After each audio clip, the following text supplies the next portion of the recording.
Welcome to Vidhatha. Kaleshwaram project కుంగిపోయిన తర్వాత దీనికి సంబంధించి కాంగ్రెస్ ప్రభుత్వం కమిషన్ వేసింది.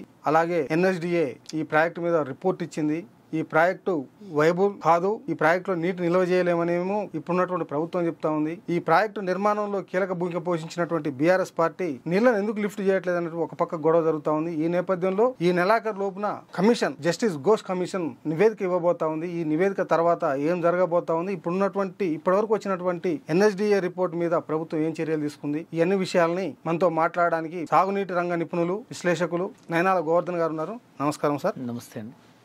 కాళేశ్వరం ప్రాజెక్టు ఒక అద్భుతం అని ఈ ప్రాజెక్టు నిర్మాణం చేపట్టినటువంటి బీఆర్ఎస్ ప్రభుత్వం, అప్పటి ముఖ్యమంత్రి కేసీఆర్ చెప్పారు. దాదాపు 1,00,000 కోట్ల వరకు ఈ ప్రాజెక్టు మీద వ్యయం చేశారు. దీని ద్వారా నీటిని లిఫ్ట్ చేసి మొత్తం నిజామాబాద్, కరీంనగర్, మెదక్, నల్గొండ జిల్లాలన్నిటికీ సాగునీటికి నీరందించే విధంగా తీసుకొచ్చినటువంటి ప్రాజెక్టు కింద చెప్తాం. అయితే అన్ఫార్చునేట్ 2023లో ఈ మేడిగడ్డ బ్యారేజ్, ఈ ప్రాజెక్టులో కీలకమైనటువంటి మేడిగడ్డ బ్యారేజీ కుంగిన తర్వాత ఈ ప్రాజెక్టు పైన నీడలు కమ్ముకున్నటువంటి మాట వాస్తవం. ఆ తర్వాత జరిగినటువంటి ఎన్నికల్లో బీఆర్ఎస్ పార్టీ అధికారం కోల్పోయింది. అధికారంలోకి వచ్చినటువంటి కాంగ్రెస్ పార్టీ ఈ ప్రాజెక్టు వయబుల్లా కాదని చూస్తామని చెప్పి ఆ కేంద్ర నీటిపారుదల సంఘాన్ని అడిగారు. ఈ మేరకు ఎన్ఎస్డిఏ రిపోర్ట్ ఇచ్చింది. తర్వాత దీని మీద ఒక విచారణ కమిషన్ ఏర్పాటు చేసింది. జస్టిస్ ఘోష్ కమిషన్ ని విచారణకు ఏర్పాటు చేశారు. కమిషన్ ఈ నెలాఖరుకు నివేదిక ఇచ్చేటువంటి పరిస్థితి. ఈ పరిస్థితుల్లో కాళేశ్వరం ప్రాజెక్టు పైన ఒక చర్చ జరుగుతుంది. ఇది కట్టడం రైటా తప్ప అన్నట్టు చర్చ జరుగుతాం. రెండోది ఈ కమిషన్ ఏం చెప్తుంది అనేది ఉత్కంఠంగా ఎదురు చూస్తా ఉంది. ఈ కమిషన్ నివేదిక తర్వాత ఇప్పటికే ఒక కమిషన్ ఎన్ఎస్డిఏ రిపోర్ట్ వచ్చింది. దాని మీద ప్రభుత్వం ఏం చర్యలు తీసుకుంది, ఈ ఘోష్ కమిషన్ తర్వాత ప్రభుత్వం ఏం చేసే అవకాశం? కాళేశ్వరం ప్రాజెక్టు 2023 అక్టోబరు 21 సాయంత్రం 6:15 సమయంలో 7వ బ్లాక్ లోని కొన్ని పియర్స్, నీటిపారుదల పరిభాషలో వాటిని పిల్లర్లు అనకుండా పియర్స్ అంటారు. ఆ పియర్స్ సుమారు 5 అడుగుల పైన కుంగిపోయి భూగర్భంలోంచి పునాది అడుగు భాగంలోంచి దాదాపు పై వరకు, అంటే రేడియల్ గేట్లు, ఐరన్ స్టీల్ గేట్స్ వరకు దాదాపు 3 అడుగుల వెడల్పుతో నెట్ట నిలువున చీలిపోయింది. దాని తర్వాత కేవలం ఈ కొద్ది రోజుల్లోనే, ఒక వారం రోజుల్లోనే NDSA, national dam safety authority, కేంద్ర ప్రభుత్వానికి ప్రభుత్వ రంగ విభాగాల్లో అది పనిచేస్తుంది ఎన్డీఎస్ఏ. ఈ డ్యామ్ సేఫ్టీ అథారిటీ ఏదైతే ఉందో వచ్చి అక్కడ ప్రాజెక్టులో, ఏ ప్రాజెక్టులో కూడా నీళ్లు ఉంచడానికి వీల్లేదు. బ్యారేజెస్, వాటిని ప్రాజెక్టులు అని కూడా అనకూడదు. ఆ 3 అన్నారం, మేడిగడ్డ, సుందిల్లా బ్యారేజెస్ అవి. కానీ నిర్వహణ అంతా కూడా వాటిని భారీ ప్రాజెక్టులుగా చేశారు.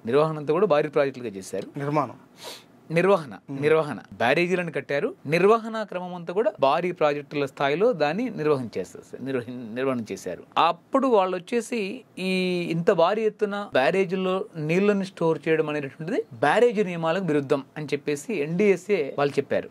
ఈ ఎన్డీఎస్ఏ వాళ్ళు కూడా అప్పుడు ఒక రిపోర్ట్ ఇచ్చారు. దాన్ని ప్రాథమిక నివేదిక అనేది వాళ్ళు చెప్పారు. ఆ ప్రాథమిక నివేదికలో చాలా లోతైనటువంటి విషయాలని వాళ్ళు చాలా పరిశోధనాత్మకంగా, నిశితంగా, చాలా కటువుగా పేర్కొన్నారు. అంటే 2.5 టీఎంసీలు మాత్రమే బ్యారేజీ ఉండాలి. 2.5 టీఎంసీలు దాటినటువంటి ప్రతి బ్యారేజ్ దాన్ని ప్రాజెక్టుగా గుర్తించాలి. ఎన్డీఎస్ఏ వాళ్ళు చెప్పింది, లేదా అనేక మంది బ్యారేజీ ఎక్స్పర్ట్స్ కూడా చెప్పేది అదే. చాలా మంది అనేక మంది బ్యారేజ్ ఎక్స్పర్ట్స్ చెప్తున్నారు. మేడిగడ్డలో 16 టీఎంసీలు ఉన్నాయండి, అన్నారంలో 12 టీఎంసీలు, సుందిలలో 8 టీఎంసీల పైన.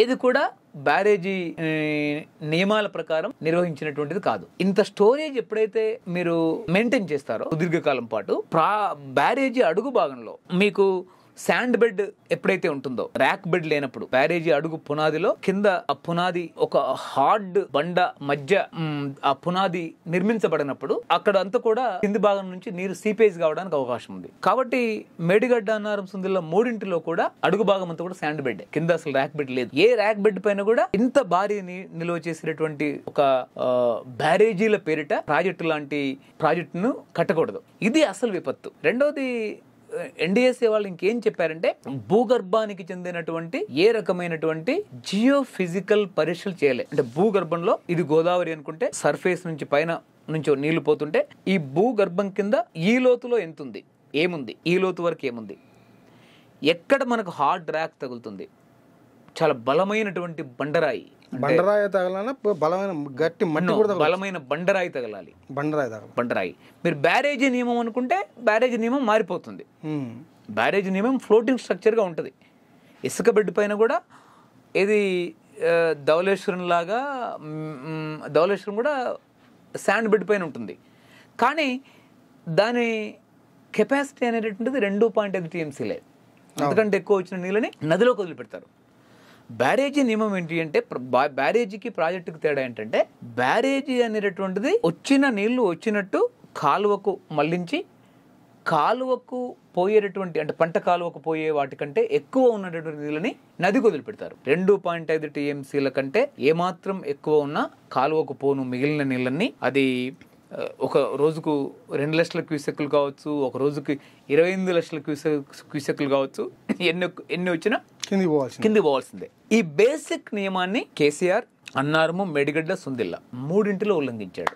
ఇది ప్రధానమైనటువంటి విపత్తుకు అత్యంత ప్రధాన కారణం. ఇది నేను చెప్పడం కాదు, national dam safety authority NDSA చెప్పింది. అయితే ఈ ప్రాజెక్టు దీనికి ముందు వ్యాస్కోప్ వాళ్ళు సర్వే చేశారు, వ్యాప్కోస్ వాళ్ళు సర్వే చేశారు, ఇది ఇక్కడ కట్టొచ్చు అని చెప్పారని చెప్తున్నారు. ఇట్లా రకరకాలు అంటే ఇంజనీర్స్ కానీ, జాతీయ జల సేఫ్టీ అథారిటీ కానీ, కేంద్ర జల సంఘం కానీ అక్కడ ప్రాజెక్టు డిజైన్ చేస్తున్నప్పుడు ఈ అభ్యంతరాలు ఏం లేపలేదా? లేపినా వీళ్ళు పట్టించుకోకుండా కట్టించారు. యాక్చువల్గా వ్యాప్కోస్ దీన్ని ఎప్పుడు కూడా స్వతంత్రంగా కాళేశ్వరం వద్ద, మేడిగడ్డ, అన్నారం వద్ద, సుందిల్ల వద్ద బ్యారేజీ కానీ ప్రాజెక్టులు కానీ కట్టమని చెప్పలేదండి. వ్యాప్కోస్ రిపోర్ట్ ఎక్కడిచ్చింది అంటే ఇది కేంద్ర జల సంఘానికి అనుబంధంగా పనిచేసేటటువంటి ఒక సంస్థ. ఇది దీని వ్యాపారం ప్రపంచవ్యాప్తంగా దేశంలో కొన్ని $1 బిలియన్ ఉంటుంది. చాలా పెద్ద ఆర్గనైజేషన్.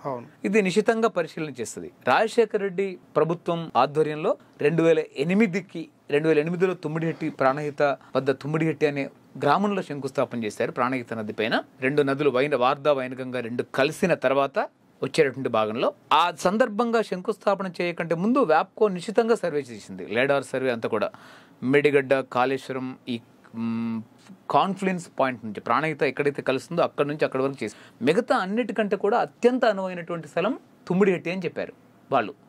దాని ప్రకారం తుమ్మిడిహెట్టి దగ్గర 2008లో శంకుస్థాపన జరిగింది. అది సరే 152 ప్రకారం జరిగింది, అది వేరే సంగతి.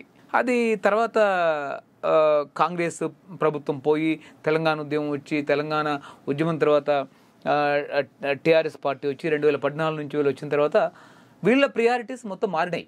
అంటే తుమ్మిడిహెట్టి దగ్గర చేస్తే తుమ్మిడిహెట్టి నుంచి ప్రాణహిత పథకం ఏదైతే ఉందో అది 38,500 కోట్ల పథకమే. ఆల్రెడీ అక్కడ 1,727 కోట్ల రూపాయల కాలువ పని పూర్తయింది. 116 కిలోమీటర్లకు పొడవున కాలువ పూర్తయింది. దాని కొరకు ఇంత డబ్బు ఖర్చు చేశారు. దాదాపు 60% కాలువలు పూర్తయిపోయినాయి. ఒక బ్యారేజ్ కట్టడమే అక్కడ తరువాయి. బ్యారేజ్ కూడా అక్కడ మేడిగడ్డ వల్ల కాకుండా శాండ్ బెడ్ కాకుండా భారీ మంచి ర్యాక్ ఉంటుంది. భూ ఉపరితలంలోనే బలమైన బండ మనకు కనిపిస్తుంది. నది అంతా భూగర్భంలో కూడా బండరాయే ఉంటుంది. ఆడ ఇక పైన రాయి ఉన్నప్పుడు కింద ఖచ్చితంగా అదే ఉంటుంది. అంటే రాళ్ళు పైన ఉన్నవి అంటే కింద అడుగు భాగంలో కూడా అది ఉన్నది అనేది ప్రవాహం కోసేస్తుంటారు రాయిని. ఆ విధంగా అది అనువైంది అనేది చెప్పారు. అదే మళ్ళీ కేసీఆర్ వచ్చిన తర్వాత అది కాదు, దాన్ని మార్చి మేడిగడ్డ ఎందుకు అనువైంది, ఇక్కడ కాళేశ్వరం కింద 18 కిలోమీటర్ల కింద అని ఎందుకు చెప్పారు అంటే రాజేందర్ గుప్తా ఆయన వ్యాప్కోస్ మేనేజింగ్ డైరెక్టర్ అండ్ చైర్మన్. ఆయన ఇంట్లో 2023లో సిబిఐ అతని ఇంట్లో మేబీ 2022 కావచ్చు, సబ్జెక్ట్ టు కరెక్షన్, 38,000 కోట్లు దొరికాయండి. 38 కోట్ల రూపాయల డబ్బు, 2,000 రూపాయల కట్టలు దొరికాయి. కాళేశ్వరం సర్వే అయినాకనా కాళేశ్వరం సర్వే ముందా? కాళేశ్వరం ఎప్పుడో పూర్తి అయిపోయింది. కాళేశ్వరం 2016లోనే పూర్తి అయిపోయి 2016లో డ్యామ్ నిర్మాణం స్టార్ట్ చేశారు. కాళేశ్వరం అయిపోయిన తర్వాత 2016లో 14లో వీళ్ళ గవర్నమెంట్ వచ్చేసింది. 2015లో చాలా శరవేగంగా తుమ్మిడిహెట్టి అని కొద్ది రోజులు వీళ్ళే తుమ్మిడిహెట్టి దగ్గర నిర్మాణం చేస్తామని వీళ్ళే అని ఒక శుభోదయాన కొద్దిమంది లాభాపేక్ష గల కేసీఆర్ ప్రయోజకులు వీళ్ళందరూ కూర్చొని ఒక 5-6 నెలల తర్వాత వీళ్ళు కాళేశ్వరంకు షిఫ్ట్ అయ్యారు. మేడిగడ్డకి షిఫ్ట్ అయిన తర్వాత 16 నుంచి 2 సంవత్సరాల్లో పూర్తి చేయాలని వాళ్ళు డిసైడ్ చేసుకున్నారు. 24 నెలలో మేడిగడ్డ, అన్నారం, సుందిల్ల మూడింటిని పూర్తి చేయాలని వాళ్ళు అనుకున్నారు. 19లో వాళ్ళు స్టార్ట్ చేశారు. 3 ముఖ్యమంత్రులు జగన్, ఫడ్నవీస్, తర్వాత కేసీఆర్ అవును. ముగ్గురు ముఖ్యమంత్రులు ప్రారంభించిన తర్వాత 19 నుంచి 2023లో ప్రాజెక్టు అక్టోబర్ 21న కుంగిపోయింది. నేను చెప్పేది 23 కంటే ముందే ఆయన ఇంట్లో 38 కోట్ల రూపాయలు డబ్బులు దొరికాయి. ఆ డబ్బు ఎవరిదండి? అంత డబ్బు రాజేందర్ గుప్తాకి ఎలా వచ్చింది? ఆయన ఇంట్లో విల్లా పేపర్స్ దొరికాయి, రిజిస్ట్రేషన్ పేపర్స్ దొరికాయి. చాలా నోయిడా దగ్గర ఆయన చాలా రియల్ ఎస్టేట్ భూములు కొన్నటువంటిది. ఈ రోజు కదా మురళీధర్ రావు ఈఎన్సి, తర్వాత శ్రీధర్ ఏవైతే హరిరామ్ దగ్గర భారీ ఎత్తున దొరికాయో ఆ రోజు కూడా అంత దొరికాయి.